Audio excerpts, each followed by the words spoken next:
At 6, South Florida rattled by the immigration raids this past weekend. And tonight, loved ones of undocumented immigrants say they are fearful for the future. CBS News Miami's Joan Murray joins us live from Miramar. And Joan, you spoke to people who say they have not been able to contact their loved ones in a while. Yeah, it's a very unsettling situation here. All day long, people have been coming in to get information on their immigration status. You're going to hear from one woman who is still waiting to hear what happened to her husband. But in the meantime, we can tell you that several people were detained in South Florida over the weekend, and some were brought here to this immigration center in Miramar. We have been trying to find out exactly what has happened to them. We have put in several requests to find out their status.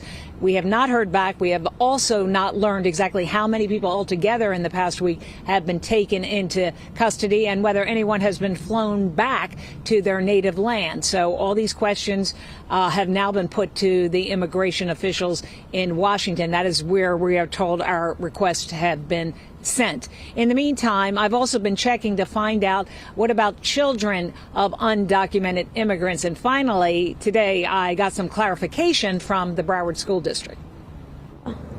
Porque todo es incierto. Laura Garcia said she and her husband arrived from Cuba 4 days ago and are seeking asylum. He went into the immigration office, but after several hours, there was no sign of him. She says she's worried about what may happen, especially after South Florida raids over the weekend. She already had a court date. She was good. Everything's good. He just came in and snatched her.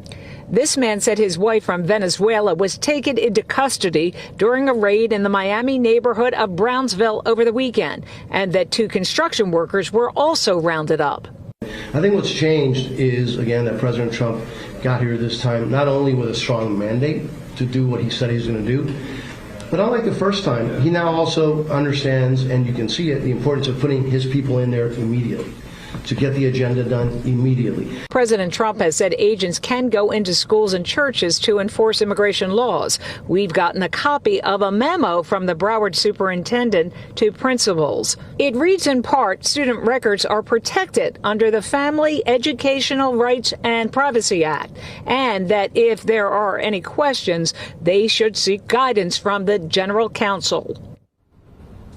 So based on that memo, it appears, at least in the Broward School District, that they have some policy in place should immigration agents come to a school that they will offer some protection to students. Now, we were also checking about this concept of due process, since under the Constitution, residents are granted due process under the law. And I just heard back from an immigration attorney who clarified that for me. And they basically said that undocumented immigrants do have the same constitutional rights, due process, search and seizure as citizens. The Constitution reads person and not citizens. So that basically is saying that any person is guaranteed due process under the law. So a continuing, evolving story, and we'll continue to follow it. We are reporting live right now from Miramar. Joan Murray, CBS News, Miami.